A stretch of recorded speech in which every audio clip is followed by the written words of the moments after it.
Francis, ce qui est né de la chair est chair, ce qui est né de l'esprit est l'esprit. Cette parole mystérieuse fait partie d'un dialogue entre Jésus et Nicodème, un chef des pharisiens. Nicodème, intrigué et convaincu que ce miracle de Jésus témoignait de la présence de Dieu avec lui, vint secrètement le rencontrer de nuit. Pendant cet échange de bref mais intense, Jésus enseigne à Nicodème la nécessité et la nature de la nouvelle naissance, un enseignement crucial pour lui. Non pas croire en Jésus uniquement à cause de ce miracle, mais reconnaître qu'il est vraiment le Fils de Dieu venu du royaume éternel était essentiel pour recevoir une vie nouvelle et éternelle. Jésus n'était pas un simple homme, il est le Seigneur venu de l'éternité. Pour comprendre que le mort physique n'est pas la fin, il faut d'abord saisir qu'un monde éternel existe, que Jésus en est le maître. C'est dans cette reconnaissance que réside la possibilité de la nouvelle naissance ou la réception de la vie nouvelle et éternelle. Jésus décrit cette nouvelle naissance de manière métaphorique comme étant né d'eau et d'esprit. Cela est suivi de la déclaration « ce qui est né de la chair est chair, et ce qui est né de l'esprit est esprit ».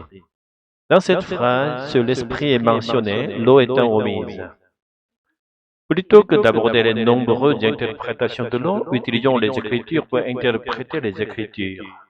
Dans 1 Jean 5,6, il est écrit « C'est lui, et puis Jésus-Christ qui est venu avec de l'eau et du sang, non avec de l'eau seulement, mais avec de l'eau et du sang. » Dans l'évangile de Jean, le mot « eau » est utilisé 20 fois. 5 fois pour désigner l'eau du baptême, 10 fois pour l'eau potable et 5 fois pour désigner l'eau vive. Lorsqu'il s'agit d'eau vive, Jésus utilise ce terme comme une métaphore pour l'esprit. Il semble donc que l'eau, dans ce contexte, puisse également être comprise comme une image de l'esprit. Le sang, en revanche, symbolise à la fois l'incarnation de Jésus et sa mort sacrificielle sur la croix pour notre vie. Ainsi, naître d'eau et d'esprit revient à naître de l'esprit. Mais comment peut-on naître de l'esprit? La réponse se trouve dans Jean 3, 15, 16. Dieu a tant aimé le monde qu'il a donné son Fils unique afin que quiconque croit en lui ne périsse pas, mais qu'il ait la vie éternelle. C'est en croyant en Jésus, le Fils de Dieu envoyé dans ce monde, que l'on naît de l'esprit. Cette foi ne repose pas sur les miracles de Jésus, mais sur la reconnaissance de sa divinité. Toutefois, cela n'est possible qu'avec l'aide du Saint-Esprit. Comme il est dit dans 1 Corinthiens 12, 3, personne ne peut dire Jésus est Seigneur si ce n'est par le Saint-Esprit.